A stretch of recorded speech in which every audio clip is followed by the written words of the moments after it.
Kadugtong tingnan po ninyo itong bunga ng Golden Queen Mango, halos sayad na sa lupa. Isa lang po ito sa variety na nakakabit sa aking multi-variety mango tree.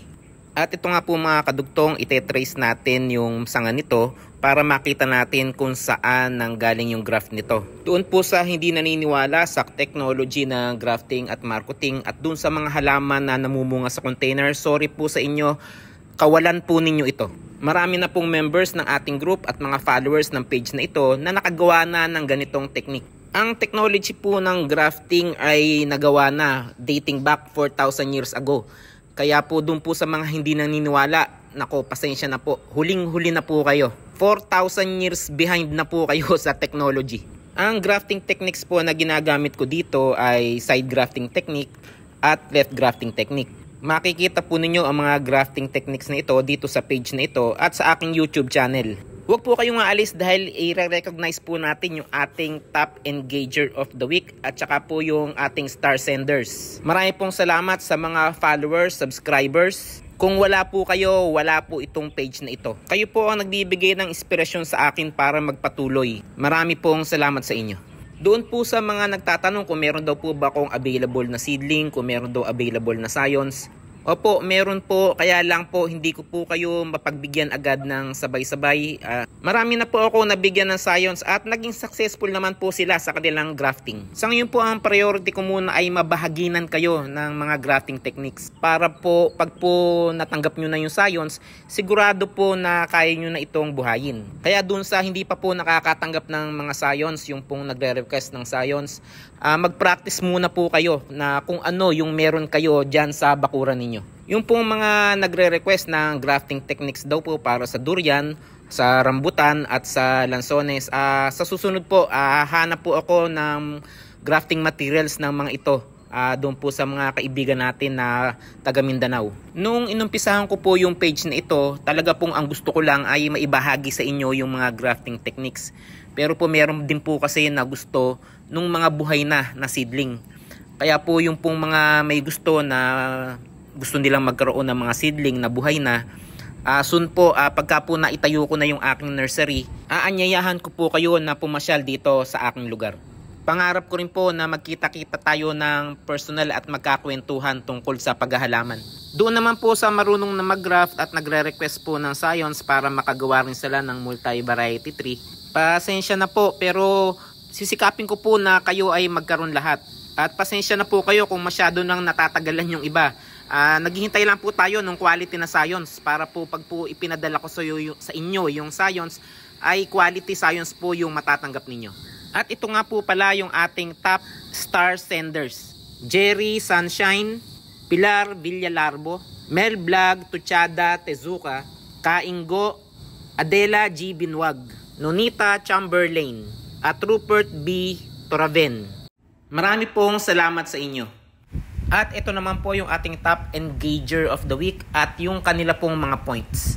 At huwag po kayong aalis, meron po tayong grafting technique na video after po nating ma-recognize yung ating weekly engager. Ito po sila.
pwede po ninyo subukan itong grafting technique na ito sa mangga. Side grafting technique na long cut. Kapareho lang din po ito ng grafting technique na una ko na sa inyo na ipakita. Pero po sa pagkakataon pong ito, mas hinabaan ko yung cut ng sayon at saka ng rootstock para po mas mahaba yung cambium layer contact. Ang gagawin nyo lang po ay tatapyasan nyo yung sanga ng mangga, kagaya po nung nakikita ninyo dito sa video. Mas mahaba po yung cut, halos kasing haba nung length ng sayon.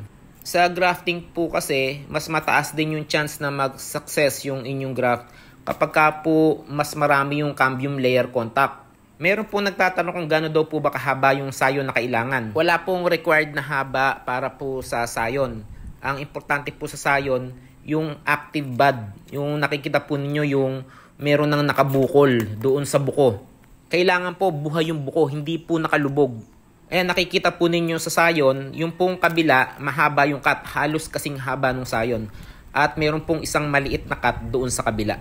Kailangan po kasi kung paano ninyo hiniwa yung rootstock, ilalapat po natin doon yung cut ng sayon. Ito pong sanga na ito, sanga po ito ng malaking puno. 30 years old na po yung puno. Ang variety po ng puno na ito ay Carabao Mango. At yung pong sayon na ilalagay natin ay Millennium Giant Mango. Kaya po dun sa mga nagtatanong kung gaano ang edad ng rootstock na gagamitin, wala pong limit dun sa rootstock. Mula po sa 3 months pataas, kahit po 30 years old na yan o mas matanda pa, pwede po natin gamitin na rootstock ito.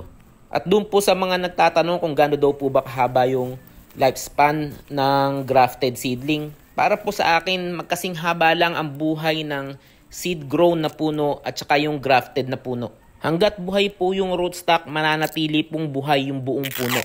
Ang puno po na ito ay 30 years old na. Grafted po ito na Carabao Mango.